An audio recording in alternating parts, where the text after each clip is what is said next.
Eduardo Anguita en la radio pública. ¿En qué juego estamos? Seguimos con algunos de los temas que hacen a la estructura del cambio argentino. Recuerdo una vez que fui al astillero Río Santiago que me explicaban que había una laminadora que estaba allí hacía muchos años en el astillero y que cuando Somisa quedó en manos de Techín, esa laminadora llegó a Techín y Techín se la llevó a San Pablo.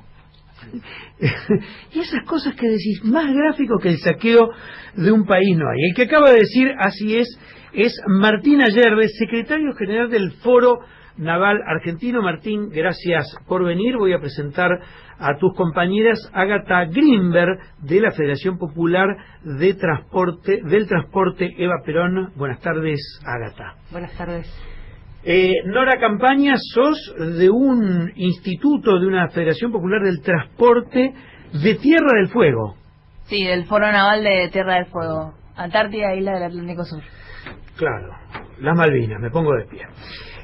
Martín, hice esta pequeña introducción y leí este trabajo extraordinario. Ustedes le mandaron una carta a la presidenta recabando en la historia de las últimas décadas de la Argentina, de cuando la Argentina tenía una industria naval y después cuando la perdimos. Resumilo porque me parece clave, es un tema del que sabemos muy poco.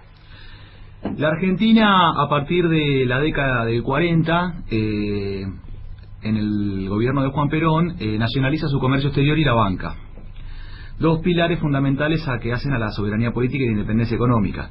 En ese marco se nacionaliza la flota que era de la familia Dodero, se estatiza y se la pone adentro del IAPI, a disposición del IAPI, que era quien realizaba el intercambio en el comercio exterior. Luego de eso, para la década del 60, en el gobierno de Frondizi, se funda la ELMA, como la dictadura, la fusiladora... Empresa Líneas Marítimas Argentinas. Como la fusiladora en el 55 destruye el IAPI, y lo hace 2 veces, porque tenía que ver con un organismo que manejaba el comercio exterior y que tomaba la cosecha de la oligarquía agropecuaria y era el Estado el que intercambiaba con el extranjero. La fusiladora lo destruye, pero sin embargo la empresa de líneas marítimas argentinas, que era ELMA en el 65, es fundada y llega a tener más de 70 embarcaciones.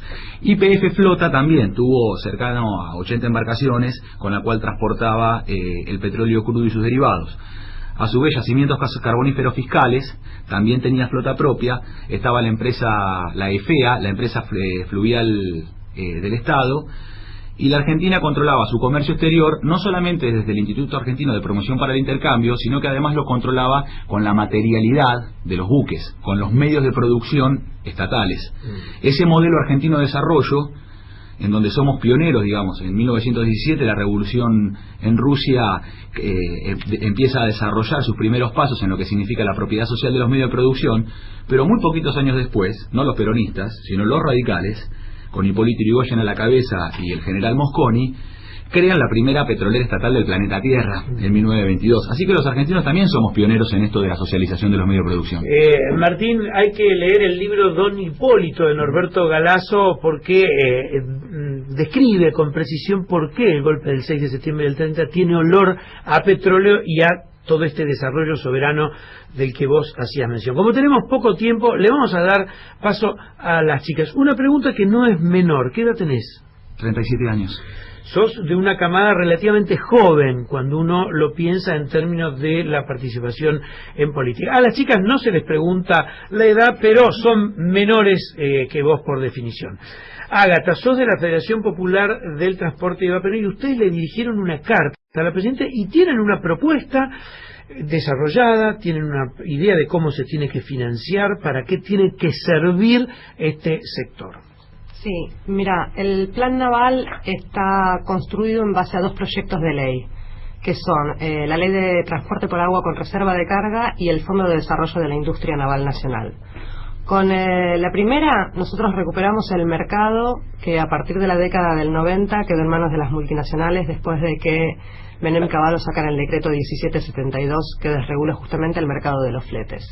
Entonces lo que logramos con el primer proyecto de ley es recuperar eso para que la Argentina pueda efectivamente hacer el 50% de los fletes de exportación y de importación, que es lo que le corresponde.